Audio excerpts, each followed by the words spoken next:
This time Albright with AVNation with an AVNation special talking about a global higher ed webinar. With me, talk about that is, quite frankly, folks from around the world. First and foremost, I'm going to go from closest to me, which is all relative. Cass Hall from the California State University. Welcome, ma'am. Thank you. And also, all the way on the other side of the world, Scott Doyle from Swinburne University in Melbourne, Australia. Welcome, sir. Thank you. And I will point out to everyone listening that it is 6 a.m. where Scott is right now, and God love him for joining us that early in the morning. We really do appreciate it. So a dear friend of mine, Daryl Carl from Mevex, hit me up a couple days ago and said, "Hey, you need to know about this. It is the Global Higher Ed AV Tech Day webinar." Here's the thing about this. This is going from 10 a.m. Eastern to 11 p.m. Eastern. On April 29th, it is an all-day event put on by ETC, AETM, and SHOM. Cassidy, you are speaking at this event, and we'll get to that in a second. But the first question is why is ETC involved? Why is this a grand idea to get everybody that it has anything to do with higher education around the world all together for one day? Because I think we've found in collaborating with these three groups together that we all have common problems, no matter where we are in the world, around educational technology. And so sharing knowledge and learning from one another is the best way to go. And it also helps us to expand our networks. So, getting out of just where we are regionally, where we are nationally, and getting out to larger picture things and what is being experienced at other institutions. Scott, same question is why is it a good idea for your folks and folks in your organization to connect with people on a global scale? Well, I guess one of the key things is you probably always connect with your local peers, in your everyday lives at work, but then in each of our associations, we bring each other together once a year or a few times a year for conferences and other events. And then, in some collaborations that we've done with SCOMs and ETC over the many years, especially at the executive levels, it is the same issues, the same problems all around the world. It's always, each university or college has similar problems, but the reasons behind the problem sometimes are quite different. And those learnings from each other are really important for your everyday jobs, and to bring some of that knowledge back to your whole organization to share as well. Scott, that was actually going to be my next question is how similar are those issues, right? Because, and I'm not being silly here, I have famously said for 20 years, I'm a big dumb American. I have no problem saying that, from the Midwest, right? But that is one of the things that you just pointed out there, is that the problems, regardless of where they are in the world, are very similar, especially in higher education, because you're still dealing with finance. You're still dealing with professors and instructors that may or may not be technology literate, and you still deal with a lot of the same budgeting issues and the procurement issues, as well as refresh cycles, right? Yeah. It's all exactly the same, and it's always just a different flavor. But I guess one of the other key intricacies around that is also probably some of the pedagogies and the different way we teach in our different faculties as well. And, that you always have some champion academics who come up with a prototype learning space or something at your university that, hey, we use it, we built it, we think it's great. And then we find out from, somewhere in America, they've done something exactly the same. It's like, oh, okay, so you can learn from each other, like, oh, what were the pitfalls that you had and so forth. And the things about procurement and supply chain and all those things, they're always going to be the same around the world. But those intricacies of each university and the cultural differences, not just in the technology, but also the way you support the technology, you can just learn so many little tidbits from one another that it just expands your knowledge. And, for me, I'm a manager of 7 AV staff. If I go visit the ETC conference, I'll come back with so many ideas. My staff can't drink enough coffee while they're listening to them all. Like, oh, I heard about this from this university, and when I was at this university, I heard about this, and I heard this great story, and I'm going to get some photos sent. There's just so much knowledge you can get, and it's essentially free. It's like, it's a more close-knit Google kind of community where you don't have to go search for something. You can actually go to speak to someone and get the real story. Cass, you were doing a session, one of the sessions during the day. What is your talk about?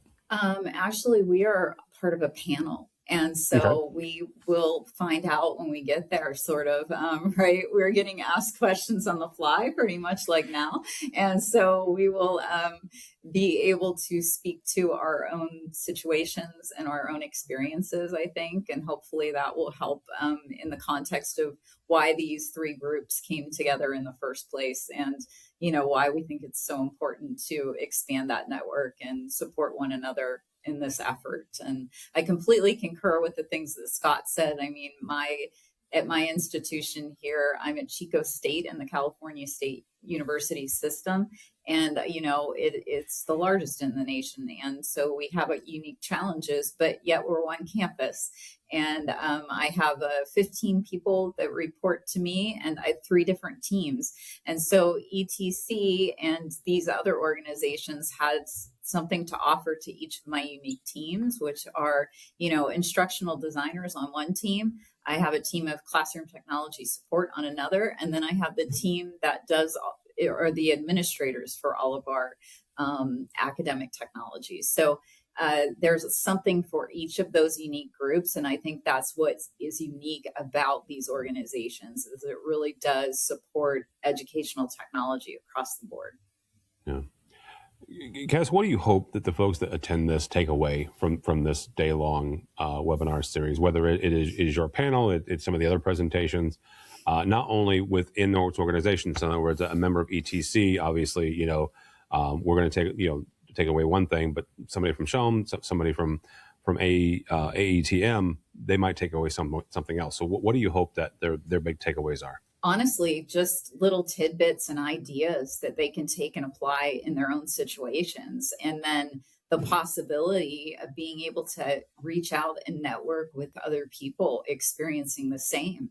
That's what's so strong about each of our individual organizations, is that we provide that networking opportunity, but linking all 3 of these together expands that even more. And I think people take advantage of that within each of our systems. So if they could interconnect more, and that's why we're so excited to finally get this thing going, because Scott can tell you that it's been in the works for a while.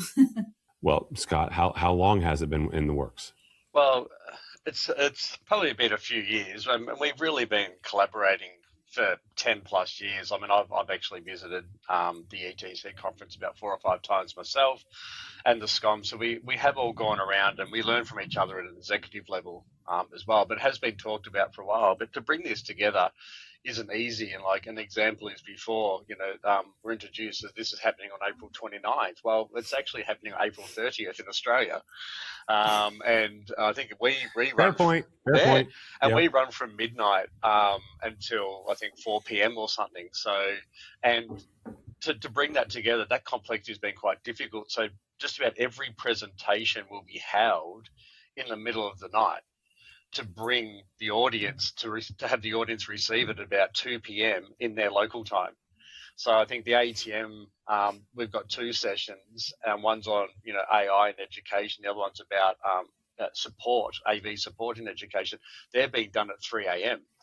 But then Eastern Standard Time in the US will receive that at 2 p.m. and I think SCOMs will receive it at their 2 p.m. as well. So to have every association come in at the same time and allow our members to receive it probably in an afternoon tea break, that complexity even in itself is looking at the calendars, even like today, like like Scott, is 6 a.m. okay? Well, sure. It's like it's part of the planning, it's part of the spirit of the day that we're as a 3 executive really trying to bring it together to say, here members, there's this global support group for you, and if I know that one of my members has reached out to another member from one of the other international associations for information, it's been a successful day.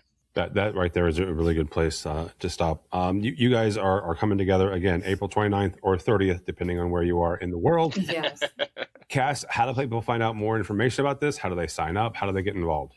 So we've been posting it all over LinkedIn for all of our 3 membership groups, and so that is probably the best way is look us up on LinkedIn and click on that link. There is a webpage dedicated to it that people can get into and where they can register and sign up, and they can register for the whole day or they can register for individual sessions. And it's pretty spelled out on the page that there are how many? Let's see, 7 sessions total. So 2 sessions from each organization and then 1 joint session, right? So that's what we're looking at, 7 sessions total. They will be recorded, by the way. So if somebody can't join us live, they can go back and get the content after the fact. That's pretty awesome. Cass Hall, Scott Doyle, thank you both so much. Scott, how do people connect with you or AETM? They can just simply connect at aetm.org and find my information there. And I do just want to quickly point out, thank you to Mevix, who have done a great job of helping us bring this together. And yeah, you'll see all the information on LinkedIn as well as each of our associations' websites. Cass Hall, thank you so much. How do people connect with you or ETC? So ETC collaborative.org is the website, and the best way to connect with me is either through there. I'm the president-elect at this time, and I can also be reached pretty easily through LinkedIn. All right, very good. Mitchell will put a link directly to the webinar sign-up page on this episode's page. So thank you both so much, and I am looking forward to this really, really well. I appreciate Daryl Crawl for letting me know about this. Daryl works for Mevex, so obviously one of the sponsors, or the sponsor there. For us, for AVNation, go by our website, avnation.tv. That's avnation.tv. You can find more programs just like this. All that and more at avnation.tv. It's avnation.tv. The network for the AV industry. What are you listening to? This is AV. This is AVNation. This is AVNation.